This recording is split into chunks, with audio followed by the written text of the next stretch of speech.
அண்ணா சாலையில் பல்வேறு தொழிற்சங்கங்கள் இணைந்து 17 அம்ச கோரிக்கைகளை வலியுறுத்தி போராட்டத்தில் ஈடுபட்ட நிலையில் சாலை மறியலில் ஈடுபட முயன்றவர்களை காவல்துறையினர் கைது செய்துள்ளனர். கூடுதல் விவரங்களோடு இணைகிறார் செய்தியாளர் தாயுமானவன். வணக்கம். சென்னை அண்ணா சாலையில் ஏற்பட்டிருக்கக்கூடிய சம்பவம் என்ன? தற்போது கைது செய்யப்பட்டவர்கள் எங்கு அழைத்து செல்ல இருக்கிறார்கள்?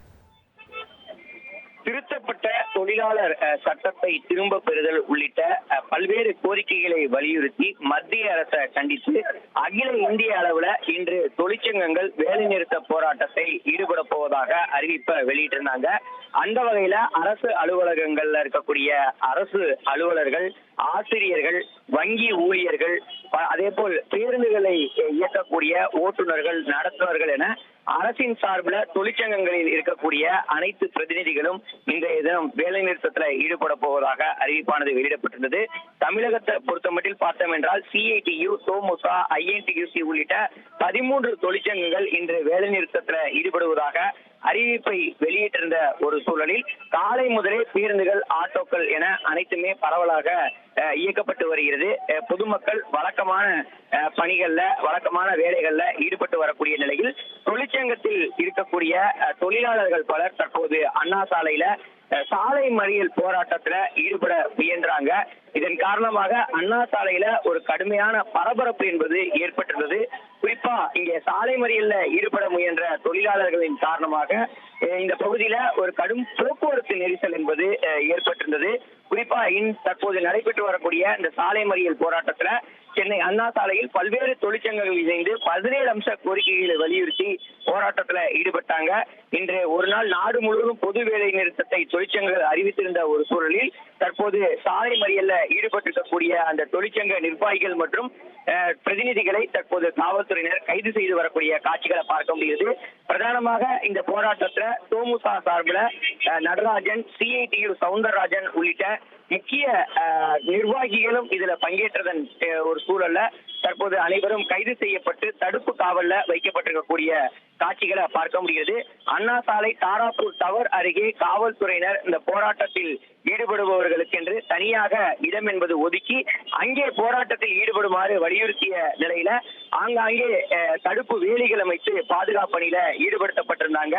ஆனால் தடுப்பு வேலிகளை மீறி ஒரு சில தொண்டர்கள் மற்றும் ஒரு சில தொழிலாளர்கள் சாலை மறியல்ல ஈடுபட முயன்ற ஒரு சூழல்ல அவர்கள் குண்டுக்கட்டாக தற்போது காவல்துறையினர் கைது செய்யக்கூடிய காட்சிகளை பார்க்க முடிகிறது. பிரதான சாலையான அண்ணா சாலை அலுவல் நேரம் கடுமையான போக்குவரத்து நெரிசல் என்பது நிலவுகிறது. தாராப்பூர் டவர் என்பது அண்ணா சாலையிலுடைய ஒரு பிரதான பகுதி. இந்த பகுதியிலிருந்து சரியாக 2 கிலோமீட்டர் தூரத்திற்கு தற்போது பரவலாக போக்குவரத்து நெரிசல் என்பது ஏற்பட்டிருப்பதாக தகவல்கள் சொல்லப்படுகின்றன. எல்ஐசி வரைக்கும் பார்த்தோம் என்றால் வாகனங்கள் ஊர்ந்து செல்லக்கூடிய காட்சிகளை தான் நேரடியா பார்க்க முடிகிறது. தேனியில் மத்திய அரசை கண்டித்து 500க்கும் மேற்பட்ட தொழிற்சங்க நிர்வாகிகள் ரயில் தண்டவாளத்தில் அமர்ந்து மறியல் போராட்டத்தில் ஈடுபட்டு வருகின்றனர். இது பற்றிய கூடுதல் தகவலோடு இணைகிறார் எமது செய்தியாளர் சிவசபாபதி. தற்போது தொழிற்சங்கத்தினர் பாதுகாப்பாக தான் போராட்டத்தை மேற்கொண்டு வருகிறார்களா? இதனால் அங்கு ஏற்பட்டிருக்கக்கூடிய சிரமங்கள் ரயில் பயணிகளுக்கும் ரயில்வே துறைக்கும் என்ன ஏற்பட்டிருக்கிறது? விவரிங்க. தேனி மாவட்டத்தில் பாத்தீங்கன்னா ஏஐடியூசி மற்றும் சிஐடியு உட்பட பல்வேறு தொழிற்சங்க அமைப்பை சேர்ந்த ஒரு 500க்கும் மேற்பட்டோர் பாத்தீங்கன்னா தேனி நகர்ல ஊர்வலமா பெரியகுளம் சாலையில இருக்கிற ரயில்வே தண்டவாளத்துல உட்காந்து கிட்டத்தட்ட போராட்டம் நடத்திட்டு இருந்தாங்க. இவங்க பாத்தீங்கன்னா தொழிலாளருக்கு எதிரான 4 சட்டங்கள் அமுல்படுத்துவதை எதிர்த்தும் தொழிற்சங்க தொழிலாளருக்கு குறைந்தபட்சம் மாதம் 26,000 ரூபாய் ஊதியம் வழங்க வேண்டும், பொதுத்துறை தனியார் நிறுவனங்களுக்கு விற்கப்படுவதை எதிர்த்தும் இந்த போராட்டத்துல ஈடுபட்டு இருந்தாங்க.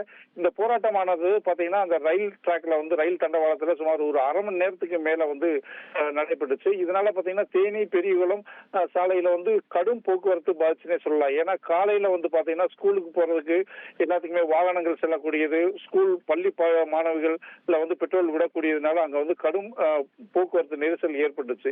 இதனால பாத்தீங்கன்னா தேனிக்கு வரக்கூடிய மதுரையிலிருந்து வரக்கூடிய ட்ரெயினும் பாத்தீங்கன்னா கிட்டத்தட்ட ஒரு அரை மணி நேரம் லேட் ஆயிடுச்சுன்னு சொல்லலாம்.